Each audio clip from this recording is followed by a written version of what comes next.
Luego, el poder político y económico, antes subordinados al bien común y a la dignidad de la persona, conforme a la ley natural. En la práctica, como decía antes, la ley del más fuerte, unas mayorías manipuladas por unos pocos, se va dando como esa gran deformación. Y finalmente la solución de conflictos, diálogo, arbitraje y jurisprudencia orientados por la ley natural. Ahora, en la práctica, por la fuerza, no hay ley objetiva que sirva de referencia. A veces se ve en países como que la ley se difumina y los hombres se creen como formuladores de lo que es el bien y lo que es el mal. Bueno, decimos que todo esto es como una especie de introducción para ver lo grave de esta situación contemporánea y por qué la Santa Sede sacaba este documento para que los católicos despierten, digamos, y puedan intervenir en política en las sociedades democráticas. Donde no hay democracia es más difícil, lógicamente, poder actuar. Bien, con esta visión, o este pequeño esbozo, pasamos ya a ver más o menos con cierto detenimiento cada capítulo de este documento de la Santa Sede, publicado en el año 2002. Y iré también glosando algunas ideas y poniendo algunos ejemplos para poder comprender mejor la trascendencia de los textos que la Santa Sede ha emitido. El capítulo 1 se llama Una enseñanza constante. Viene a recordar cómo los cristianos en todos los tiempos han tenido un papel determinante en la sociedad. En esos 2000 años de historia, los cristianos han intervenido de diferentes maneras. Quería leerle unos cuantos textos.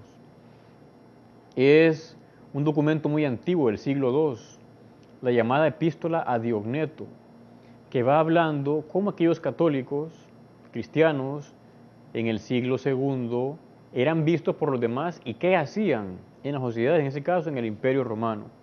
Dice así esta epístola a Diogneto: los cristianos no se distinguen de los demás hombres ni por su tierra ni por su idioma, porque ni habitan ciudades exclusivamente suyas, ni hablan una lengua extraña. Habitan sus propias patrias, pero como forasteros. Toman parte en todo como ciudadanos y todo lo soportan como extranjeros. Toda tierra extraña es para ellos patria y toda patria es tierra extraña. Se está diciendo que los cristianos están en el mundo, pero a la vez están esperando esa nueva vida en el cielo, la vida eterna. Pero son como uno más en la sociedad. Sin embargo, su conducta es admirable. Dice este texto un poco más, dan muestras de un tenor de peculiar conducta, admirable, y por confesión de todos, sorprendente. O sea, los paganos se sorprendían al ver cómo eran los cristianos en el siglo II, una conducta diferente a la de ellos. Por ejemplo, dice, se casan como todos engendran hijos, pero no abandonan a los que les nacen. Ponen mesa en común, pero no lecho. O sea que no abortaban, por ejemplo, los cristianos, ya en el siglo II, en el siglo I. Parece que los paganos compartían lecho, dice, como que había ahí una inmoralidad entre los matrimonios. Los cristianos no hacían eso, porque eran conscientes de la gran dignidad de cada hombre y cada mujer, que no pueden ser como compartidos o usados por otros, o intercambiados. Luego dice el texto, para decirlo brevemente, lo que el alma es en el cuerpo, esos son los cristianos en el mundo. O sea que tienen que ser como lo que vivifica el mundo. En este momento, puede usted preguntarse si es cristiano, católico. ¿Ejerzo yo una influencia positiva en el mundo? La gente que está a mi alrededor nota que yo soy cristiano, católico. Notan con mi conducta que soy un hombre o una mujer que practica las virtudes, que busca el bien, que transmite la verdad, porque así es como uno irá cambiando este mundo que nos rodea. La Santa Sede nos invita a darnos cuenta de lo que pasa y a actuar. Por eso cada uno debe examinar yo qué estoy haciendo para que este mundo sea mejor. No digamos todo el planeta, sino lo que está a mi alrededor. Cuentan que San Agustín, el gran obispo de Hipona, allá en el siglo IV, V, decía, los tiempos somos nosotros, seamos mejores y los tiempos serán mejores. O sea, buena parte de la crisis actual es porque los cristianos o católicos a lo mejor nos hemos dormido algo y estamos como sin saber de qué manera actuar en el ambiente. Por eso hay que despertar. La Santa Sede nos invita a todos en esta línea. Vamos a ver otras ideas que aparecen en este documento siempre en el capítulo primero. Por ejemplo, cita o recuerda la figura de un gran cristiano, Santo Tomás Moro. En el siglo XVI él era Lord Canciller en Inglaterra, era la mayor autoridad después del rey Y sabemos cómo ante una acción inmoral del rey de Inglaterra, él fue a la cárcel y murió decapitado. El Papa lo ha nombrado a San Tomás Moro el patrón de los políticos. Ojalá todos los políticos fueran así, como San Tomás Moro.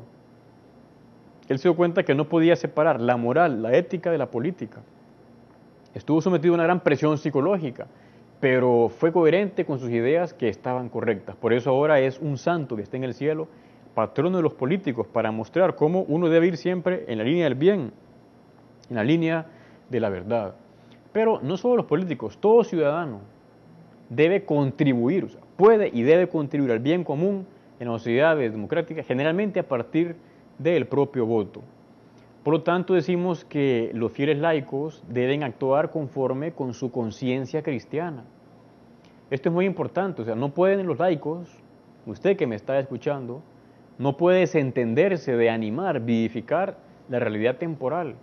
A veces uno ve cosas que no son correctas en películas, en televisión, en la radio.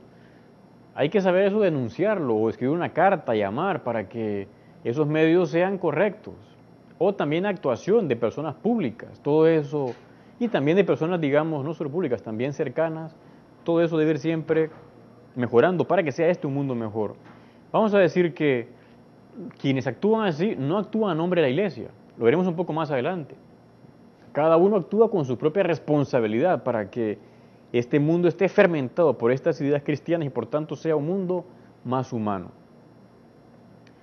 Ahora llegamos a la segunda parte del documento, que se llama Algunos puntos críticos en el actual debate cultural y político. La Santa Sede nos dice que hemos llegado al final de una época, ya pasó el siglo XX, y hay como una especie de incertidumbre ante el futuro. No sabemos lo que va a pasar en los próximos décadas o siglos. Efectivamente, ha habido un progreso en la humanidad, se han adquirido como condiciones más humanas en muchos países. También se ha despertado mucho el sentimiento de la solidaridad. Hay muchos jóvenes que ayudan y países que se ayudan. Pero, desgraciadamente, hay también una serie de peligros porque algunas tendencias culturales están como intentando orientar el comportamiento de las futuras generaciones a través de unas leyes, como me refería antes, eutanasia, fecundación in vitro, el tema del género, de la homosexualidad, de no educar en castidad, sino en promiscuidad sexual. Eso, digamos, es grave, porque daña a la misma persona humana. Y vamos a decir que en todo este ámbito hay como que tomar decisiones radicales, siempre dentro de lo correcto, pero hay que intentar impedir que ese mal vaya avanzando. Por ejemplo, una de las tesis que más o menos tienen como en el ambiente es el llamado relativismo cultural, que se concreta en un pluralismo ético. Vienen a decir que hay que diluir la razón y la ley moral natural, hay que difuminarlas, en el sentido de decir, no existe una ley moral natural, cada uno actúa como quiere, y piensan que esa manera es la base de la democracia, pero es incorrecto. O sea, no existe un pluralismo ético. Hay una ética, un modo de vivir como humano que es hacer el bien y evitar el mal.